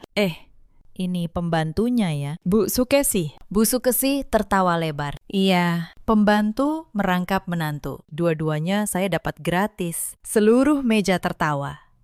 Saya berdiri dengan nampan di tangan. Wajah saya panas. Tapi saya tidak meneteskan satu air mata pun. Saya hanya melihat ke sekeliling ruangan megah itu. Lantai marmer yang saya pel setiap pagi. Pilar tinggi yang saya bersihkan setiap minggu. Rumah yang setiap jengkalnya, secara hukum, adalah milik saya. Dan saya berkata dalam hati, tertawalah selagi bisa. Bu, karena tawa terakhir akan menjadi milik saya. Suatu hari, kondisi air panas di kamar saya rusak. Saya minta tolong dibetulkan. Bu Sukesi menolak. Untuk apa? Kamu pakai air dingin saja. Dulu di kampungmu juga pakai air sumur, kan? Tidak usah manja. Sementara itu, kamar Fania dipasangi pendingin baru. Kamar Bu Sukesi direnovasi. Semua dengan uang yang tanpa mereka sadari. Sebagian besar berasal dari saya. Saat musim hujan tiba, atap di sudut kamar saya bocor. Air menetes ke kasur sepanjang malam. Saya kembali meminta tolong agar diperbaiki. Taruh ember saja, kata Bu Sukesi sambil mengibaskan tangan. Tukang itu mahal. Uang lebih baik dipakai untuk keperluan Fania. Kamu kan biasa hidup susah. Satu malam tidur dengan bocoran tidak akan mati. Malam itu saya tidur di lantai, menghindari tetesan air. Di kamar yang menjadi bagian dari rumah milik saya sendiri, saya menatap ember yang perlahan terisi dan tersenyum getir pada ironi hidup saya. Esoknya, diam-diam, saya memanggil tukang sendiri dan membayar dari kantong saya. Karena pada akhirnya, rumah ini memang tanggung jawab saya. Mereka hanya tidak tahu sejauh apa. Saya membayar listrik, saya membayar air, saya membayar pajak bumi dan bangunan setiap tahun atas nama saya sendiri. Karena memang rumah itu milik saya. Mereka tidak pernah memeriksa siapa yang membayar. Mereka hanya menikmati. Dan saya menyimpan setiap bukti pembayaran, setiap kwitansi, setiap mutasi rekening. Lalu datang hari yang paling memalukan dari semuanya. Suatu sore, Bu Sukesi berteriak dari kamarnya. Kalung emas kesayangannya hilang. Kalung yang katanya warisan neneknya. Dalam sekejap, seluruh tuduhan jatuh ke arah saya. Pasti kamu yang ambil. Tunjuk Bu Sukesi dengan mata berapi. Cuma kamu yang masuk kamar ibu untuk bersih-bersih. Dasar darah pencuri. Orang miskin memang begitu. Lihat emas, langsung gelap mata. Saya berdiri terpaku. Bu, saya tidak pernah menyentuh kalung itu. Bohong. Geledah kamarnya. Damar dan suami saya. Laki-laki yang seharusnya melindungi saya. Justru menuruti perintah ibunya. Damar masuk ke kamar kami. Membongkar lemari saya, menumpahkan isi tas saya ke lantai, di depan mata saya, tanpa rasa malu. Saya berdiri menyaksikan privasi saya diinjak-injak. Dituduh mencuri di rumah yang sertifikatnya atas nama saya sendiri. Tentu saja, kalung itu tidak ada. 2 hari kemudian, Fania menemukan kalung itu di laci meja riasnya sendiri. Ternyata, Bu Sukesi lupa. Ia sendiri yang meminjamkannya pada Fania minggu lalu. Tidak ada permintaan maaf. Tidak satu kata pun. Bu Sukesi hanya berkata, ya sudah, ketemu. Untung tidak hilang. Lalu berlalu, seolah tidak pernah menuduh saya pencuri di depan seisi rumah. Malam itu, saya membuka catatan saya kembali. Saya tulis, dituduh mencuri tanpa bukti. Kamar digeledah. Tidak ada permintaan maaf. Sesuatu di dalam dada saya yang dulunya luka, kini berubah menjadi baja. Suatu malam, saya tak sengaja mendengar percakapan dari balik pintu kamar Bu Sukesi. Bu, Fania butuh modal usaha. Bagaimana kalau rumah ini kita jual saja? Harganya pasti miliaran, kata Fania. Sabar, jawab Bu Sukesi. Sertifikatnya masih disimpan rapi di lemari ibu. Tinggal kita urus baliknya ke nama Damar. Setelah itu, perempuan kampung itu kita usir. Beres. Saya berdiri di balik pintu, menahan napas. Jadi, itu rencana mereka. Menjual rumah yang bukan milik mereka. Mengusir saya dari rumah yang justru milik saya. Saya kembali ke kamar dengan tenang. Saya tidak marah. Saya hanya membuka laptop dan mulai menyusun sebuah rencana yang sudah lama saya tunda. Tapi malam itu mereka tidak tahu. Perempuan yang mereka sebut kampungan sedang membuka berkas hukum yang akan meruntuhkan istana hayalan mereka. Lebaran tahun itu menjadi ujian terakhir kesabaran saya. Bu Sukesi mengundang seluruh keluarga besar untuk menginap. Hampir 20 orang memenuhi rumah selama 10 hari. Dan semua beban menjamu mereka jatuh ke pundak saya. Saya memasak untuk 20 orang setiap hari. Opor, rendang, ketupat. Saya mencuci tumpukan piring tanpa henti. Saya membersihkan rumah dari pagi hingga larut malam. Sementara Fania sibuk berfoto dengan baju baru. Dan Bu Sukesi duduk memamerkan menantunya yang rajin. Lihat. Untung ada menantu, katanya pada para kerabat. Tidak perlu repot bayar catering. Salah seorang bibi yang tampak lebih berhati nurani berbisik pada saya di dapur. Kamu kuat sekali, Nak. Kalau Bibi jadi kamu, sudah lama Bibi pergi. Saya hanya tersenyum. Tidak apa-apa, Bu.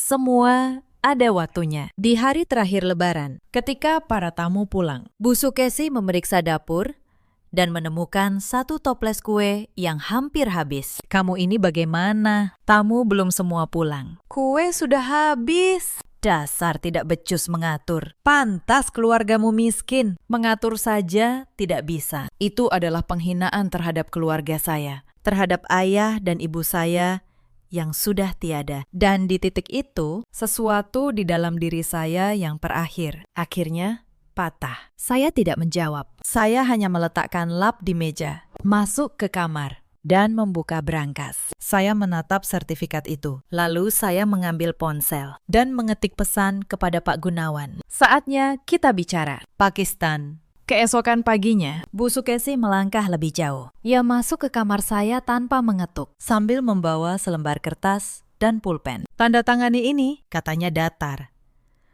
Saya melihat kertas itu, sebuah surat pernyataan. Isinya, saya mengakui bahwa saya tidak memiliki hak apapun atas rumah ini dan bersedia pergi kapan saja jika diminta keluarga. Untuk apa ini, Bu? Tanya saya pelan. Supaya jelas, supaya kamu tahu posisimu. Kamu cuma menumpang. Tanda tangani. Atau ibu suruh Damar menceraikanmu hari ini juga. Saya menatap surat itu lama. Lalu saya menatap wajah Bu Sukesi yang penuh kemenangan. Dan untuk pertama kalinya dalam 4 tahun, saya tersenyum dengan tulus. Baik. Bu, kata saya.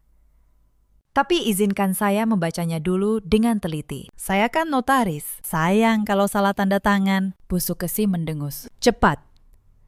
Jangan banyak gaya. Saya mengambil pulpen. Saya pura-pura membaca. Lalu saya menandatangani kertas itu di bagian bawah. Bu Sukesi merebut kertas itu dengan wajah berseri. Ia merasa baru saja memenangkan segalanya. Ia tidak tahu, surat pernyataan itu sama sekali tidak punya kekuatan hukum di hadapan sertifikat asli atas nama saya. Tanda tangan saya di kertas kosong itu tidak berarti apa-apa. Tapi tindakan Bu Sukesi memaksa saya menandatanganinya di bawah ancaman. Justru menambah satu bukti lagi dalam berkas yang sedang saya kumpulkan. Pemaksaan, ancaman, intimidasi, semua tercatat karena malam sebelumnya saya sudah memasang perekam suara kecil di ruang keluarga dan di kamar saya. Bukan untuk menjebak, tapi untuk melindungi diri. Dan rekaman itu kini menjadi emas. Minggu berikutnya, tekanan memuncak.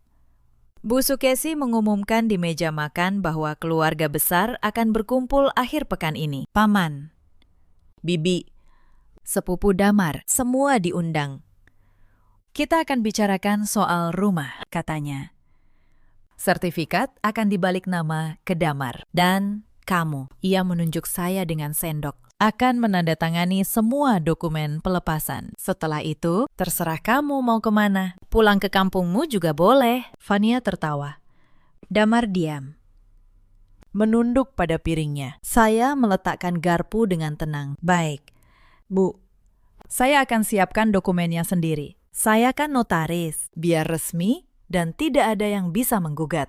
Mata Bu Sukesih berbinar. Nah, begitu dong. Akhirnya kamu tahu diri juga. Saya mengangguk sopan, lalu naik ke kamar. Di kamar, saya menelpon 2 orang. Yang pertama, Pak Gunawan, pengacara senior, sahabat almarhum kakek saya, orang yang saya percaya sepenuhnya. Pak Gunawan, saya butuh bantuan Bapak akhir pekan ini. Bawa salinan sertifikat asli, berkas pembayaran, dan satu hal lagi, surat somasi. Yang kedua, Mbak Sari, pembantu lama yang dulu dipecat. Perempuan jujur yang menjadi saksi atas semua perlakuan keluarga itu pada saya. Mbak Sari, hari Sabtu nanti, saya butuh Mbak datang sebagai saksi. Saya menutup telepon.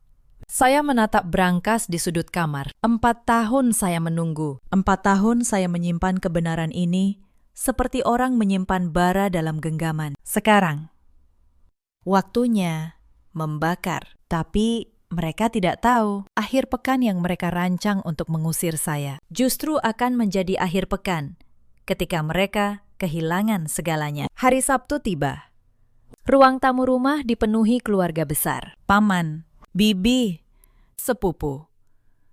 Belasan orang duduk mengelilingi meja besar. Di tengah meja, Bu Sukesih meletakkan fotokopi sertifikat lama. Bangga seperti memamerkan mahkota. Hari ini, kata Bu Sukesih dengan suara lantang, kita selesaikan urusan rumah ini. Sertifikat warisan keluarga akan dibalik nama ke Damar, anak sulung kami, dan menantu kami yang dari kampung itu akan menandatangani surat pelepasan haknya. Para kerabat mengangguk. Beberapa menatap saya dengan pandangan merendahkan. Saya duduk di ujung meja, tenang, dengan sebuah map tebal di pangkuan. Sekarang, Arini, Bu Sukesih menatap saya tajam. Mana dokumen yang kamu siapkan? Cepat tanda tangani. Saya berdiri perlahan. Sebelum saya tanda tangani apapun, kata saya. Suara saya jernih memenuhi ruangan. Izinkan saya bertanya satu hal kepada Ibu. Sertifikat yang Ibu pamerkan di meja itu, apakah Ibu yakin itu asli? Ruangan hening sejenak. Tentu saja asli, bentak Bu Sukesih. Ini sertifikat rumah keluarga kami. Saya membuka map saya. Saya mengeluarkan sebuah dokumen berhologram, lalu meletakkannya di tengah meja, tepat di sebelah fotokopi milik Bu Sukesih. Ini, kata saya, adalah sertifikat hak milik asli rumah ini, dikeluarkan oleh Badan Pertanahan Nasional. Berhologram. Bisa diverifikasi langsung secara daring. Silahkan semua membaca kolom kepemilikannya. Seorang paman mengambil dokumen itu. Matanya membelalak. Ia membaca dengan suara bergetar. Arini Maheswari. Ruangan langsung riuh. Bu Sukesih merebut dokumen itu. Tangannya gemetar. Ini bohong. Ini palsu, silakan verifikasi. Bu, kata saya, tenang. Pindai kode di sudut sertifikat itu dengan ponsel. Data Badan Pertanahan tidak bisa dipalsukan. Saat itulah Pak Gunawan masuk dari pintu depan, mengenakan setelan rapi, membawa tas kerja kulit. Selamat siang, sapanya. Saya Gunawan, kuasa hukum Ibu Arini Maheswari. Saya datang untuk menjelaskan situasi hukum rumah ini kepada keluarga. Wajah Bu Sukesih memucat. Damar berdiri dari kursinya. Kebingungan. Arimi, apa maksud semua ini? Suara Damar bergetar. Saya menatap suami saya. Laki-laki yang selama 4 tahun tidak pernah sekalipun membela saya. Maksudnya sederhana. Mas, kata saya. 4 tahun lalu, 1 minggu sebelum rumah ini dilelang bank, saya menebusnya. Saya membayar lunas seluruh utang almarhum ayahmu. Miliaran rupiah. Dengan uang saya sendiri. Dan sertifikatnya secara sah. Atas nama saya. Saya menoleh pada Bu Sukesih. Rumah yang Ibu sebut warisan leluhur. Rumah tempat Ibu mengusir, menghina, dan memeras saya adalah milik saya. Sejak awal, keheningan di ruangan itu pekat seperti malam. Pak Gunawan membuka tasnya dan mengeluarkan setumpuk berkas. Untuk memperjelas, katanya kepada para kerabat, berikut bukti pembayaran pelunasan utang ke bank 4 tahun lalu atas nama Ibu Arini. Berikut sertifikat asli berhologram. Berikut bukti pembayaran pajak bumi dan bangunan selama 4 tahun. Seluruhnya atas nama Ibu Arini. Secara hukum, pemilik tunggal rumah ini adalah klien saya. Tidak ada satupun nama lain yang memiliki hak. Bu Sukesi terhuyung ke kursi. Fania menutup mulutnya. Damar berdiri membatu. Tapi saya belum selesai. Dan ada satu hal lagi, kata saya pelan. Saya mengeluarkan ponsel saya, lalu memutar sebuah rekaman suara. Suara Bu Sukesi memenuhi ruangan. Mulai bulan ini kau harus bayar 3 juta kalau masih mau numpang tidur di sini. Ini bukan panti asuhan tempat perempuan miskin sepertimu menebeng hidup. Para kerabat saling pandang. Beberapa bibi menutup mulut. Ngeri. Saya menghentikan rekaman. Selama bertahun-tahun, kata saya. Ibu memeras uang dari saya. Uang sewa atas rumah yang sebenarnya milik saya. Setiap bulan. Jutaan rupiah. Saya mencatat semuanya. Tanggal, jumlah, dan mutasi rekening yang masuk ke rekening ibu. Saya membuka map saya sekali lagi dan mengeluarkan setumpuk catatan keuangan yang rapi. Ini catatan setiap rupiah yang ibu, Vania, dan Damar ambil dari saya selama 4 tahun. Uang sewa 3 juta per bulan. 12 juta untuk tas Vania. Belasan juta lainnya untuk renovasi kamar, untuk arisan, untuk gaya hidup kalian. Total semuanya, ratusan juta rupiah. Semua dari rekening saya ke rekening kalian. Tercatat di bank, tidak bisa disangkal. Para kerabat menunduk. Beberapa bibi yang tadi memandang saya rendah, kini tampak malu sendiri. Saya menatap Bu Sukesi lurus. Ibu tahu apa namanya secara hukum. Memaksa seseorang menyerahkan uang dengan ancaman atas properti yang bukan milik ibu. Namanya pemerasan. Bu, pasal 368 Kitab Undang-Undang Hukum Pidana. Dan saya punya buktinya, lengkap. Rekaman suara, catatan transfer, dan saksi. Saya menoleh ke arah pintu. Mbak Sari, pembantu lama yang dulu dipecat, melangkah masuk dengan tenang. Mbak Sari menyaksikan semuanya selama bertahun-tahun. Kata saya, bagaimana saya diperlakukan? Bagaimana saya dihina? Ia bersedia menjadi saksi. Bu Sukesi membuka mulut, tapi tidak ada suara yang keluar. Pak Gunawan meletakkan selembar surat di meja. Ini surat somasi resmi, katanya. Sekaligus pemberitahuan bahwa Ibu Arini sebagai pemilik sah memberi waktu kepada seluruh penghuni lain untuk mengosongkan rumah ini. Jika dalam waktu yang ditentukan rumah tidak dikosongkan, dan jika bukti pemerasan ini dibawa ke kepolisian, ancaman pidananya nyata. Suasana ruangan berubah total. Para kerabat yang tadi memandang saya rendah, kini menunduk. Beberapa diam-diam beringsut menjauh dari Bu Sukesi. Damar akhirnya bersuara. Suaranya parau. Arini, kenapa kamu tidak pernah bilang? Kenapa kamu diam saja selama ini? Saya menatapnya lama, karena saya menunggu. Mas, saya menunggu 1 kali saja kamu berdiri membela saya. 1 kali saja. Tapi kamu tidak pernah. Kamu memilih diam. Setiap kali ibumu menginjak saya, diammu itu, Mas, adalah jawaban yang paling jujur dari pernikahan kita. Damar tertunduk. Tidak ada satu kata pun yang bisa ia ucapkan untuk membela dirinya. Saya berdiri tegak di ruang tamu rumah saya sendiri. Saya beri waktu kalian semua 1 kali 7 hari untuk mengosongkan rumah ini, kata saya. Suara saya dingin dan jelas. Kalian hanya boleh membawa pakaian dan barang pribadi yang kalian beli sebelum saya menebus rumah ini. Segala perabotan, barang elektronik, bahkan tas mewah, dan perhiasan yang Ibu dan Vania beli dari uang yang kalian peras dari saya akan saya inventarisasi sebagai bukti. Saya menatap Vania yang mulai terisak. Impianmu menjual rumah ini untuk modal hidup mewah, Vania, berakhir hari ini. Dan jika ada satu barang milik saya yang kalian bawa diam-diam, saya tidak akan ragu menambahkan pasal pencurian ke dalam laporan. Vania menangis terseduh. Bu Sukesih jatuh terduduk di lantai. Wajahnya pucat pasi. Nis, tolong. Kami mau tinggal di mana? Suaranya bergetar. Kami tidak punya rumah lain. Saya menatapnya. Dan untuk pertama kalinya, saya tidak merasakan amarah, hanya ketenangan yang dingin. Persis seperti yang dulu ibu sarankan kepada saya, jawab saya. 3 bulan lalu, ketika ibu bilang kalau saya tidak suka, saya boleh tidur di kolong jembatan. Sekarang ibu tahu rasanya berdiri di posisi orang yang ibu hina. Saya membalikkan badan, mengakhiri kalimat tanpa belas kasihan. Menelanjangi kembali setiap kata kejam yang pernah mereka lemparkan kepada saya.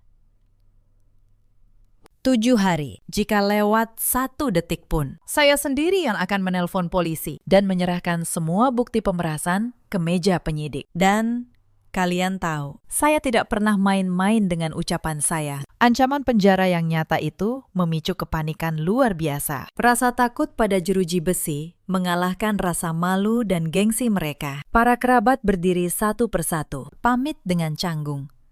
Tak sanggup lagi menatap Bu Sukesih. Dalam hitungan menit, ruang tamu yang tadi penuh penghakiman kini sunyi. 7 hari kemudian, pagi hari, pintu utama rumah itu terbuka lebar. 3 orang yang dulu merasa seperti penguasa dunia, kini berjalan terseok keluar dari pekarangan. Bu Sukesih tidak lagi mengenakan perhiasan emasnya. Vania hanya membawa sebuah tas dengan beberapa lembar pakaian. Damar memanggul ransel tua, menunduk menahan malu dari tatapan tetangga yang mulai keluar rumah karena penasaran. Saya berdiri tegak di ambang pintu rumah saya. Saya menatap kepergian mereka dengan ketenangan yang melegakan. Angin pagi berembus segar, menyapu bersih sisa-sisa kepahitan dari dalam rumah. Begitu langkah terakhir, mereka melewati pagar besi. Saya mendorong pintu kayu jati yang kokoh itu dan menguncinya dari dalam dengan satu bunyi klik yang mantap. 4 tahun penantian saya telah selesai. Saya akhirnya merdeka. Saya melangkah ke dapur.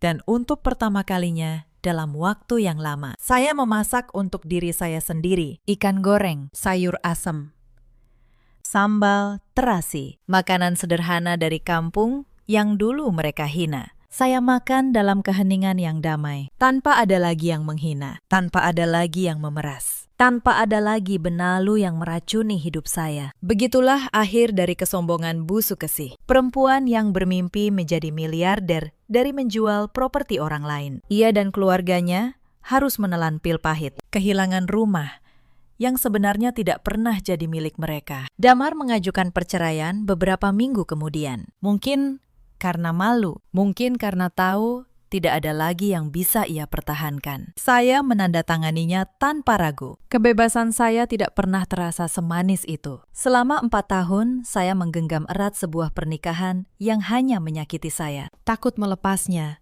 karena mengira itu adalah kegagalan. Hari saya melepasnya. Saya baru sadar, itu justru adalah kemenangan terbesar dalam hidup saya. Bu Sukesih dan Vania kini mengontrak sebuah kamar petak kecil di pinggiran kota. Tidak ada lagi arisan, tidak ada lagi tas mewah, tidak ada lagi tamu yang mereka pamerkan. Saya tidak melaporkan mereka ke polisi. Bukan karena saya memaafkan, tapi karena bagi saya, kehilangan istana hayalan mereka sudah menjadi hukuman yang setimpal. Beberapa bulan kemudian, saya mendengar kabar tentang mereka dari Mbak Sari yang masih sesekali menengok saya. Bu Sukesih, yang dulu selalu mengangkat dagu di depan tetangga, kini jarang keluar dari kamar petaknya, malu pada dunia. Vania, yang dulu hidup dari kafe ke kafe, kini bekerja sebagai pelayan di sebuah restoran kecil, merasakan sendiri bagaimana rasanya melayani orang lain. Dan Damar kabarnya hidup berpindah-pindah kontrakan, terjebak dalam penyesalan yang datang terlambat. Saya tidak merasa senang mendengarnya, tapi saya juga tidak merasa bersalah. Setiap orang menuai apa yang mereka tanam. Itu hukum yang lebih tua dari hukum manapun. Rumah di Pondok Indah kini kembali tenang. Saya mempekerjakan Mbak Sari lagi. Kali ini dengan gaji layak dan rasa hormat. Kami sering memasak bersama di dapur, tertawa, mengisi rumah itu dengan kehangatan yang dulu tidak pernah ada. Sahabat, cerita ini mengajarkan satu hal yang sederhana. Jangan pernah menilai seseorang dari pakaiannya, dari asalnya, atau dari diamnya. Sebab, kadang orang yang paling kalian remehkan adalah orang yang sebenarnya memegang seluruh kunci. Di luar sana, ada banyak perempuan seperti saya dulu. Perempuan yang menahan hinaan demi sebuah rumah tangga, yang mengira kesabaran akan dibalas cinta. Perempuan yang setiap malam berdoa agar suaminya berubah, agar mertuanya melunak, agar penderitaannya suatu hari berakhir dengan kebahagiaan. Kepada kalian, saya ingin berkata, bersabar itu baik, tapi jangan pernah kehilangan harga diri. Diam itu boleh, asal kalian tahu kapan harus berhenti diam. Dan ingatlah, menyelamatkan diri sendiri bukanlah kejahatan. Itu adalah bentuk cinta yang paling dalam, cinta kepada diri kalian sendiri. Di luar sana, ada juga banyak suami seperti Damar, laki-laki yang memilih diam ketika seharusnya membela, yang mengira netral adalah aman. Padahal diam di depan ketidakadilan adalah memihak yang menindas. Dan di luar sana, ada pula para ibu mertua yang lupa bahwa menantu juga manusia, bahwa rumah tangga dibangun dari hormat, bukan dari penghinaan. Dalam hidup, kita selalu punya pilihan untuk menindas atau untuk menghormati. Dan setiap pilihan, cepat atau lambat, akan kembali kepada kita. Saya, Arini, memilih untuk bangkit, bukan dengan teriakan, tapi dengan kecerdasan dan ketenangan. Karena itulah senjata paling tajam yang dimiliki seorang perempuan. Jika kalian merasa kisah ini menyentuh hati atau membuat kalian belajar sesuatu, ceritakan pengalaman kalian di kolom komentar. Jangan lupa tekan suka berlangganan. Dan bagikan kisah ini kepada orang-orang yang kalian sayangi. Terima kasih sudah menemani sampai akhir. Jaga diri kalian, hargai diri kalian, dan sampai jumpa di kisah berikutnya.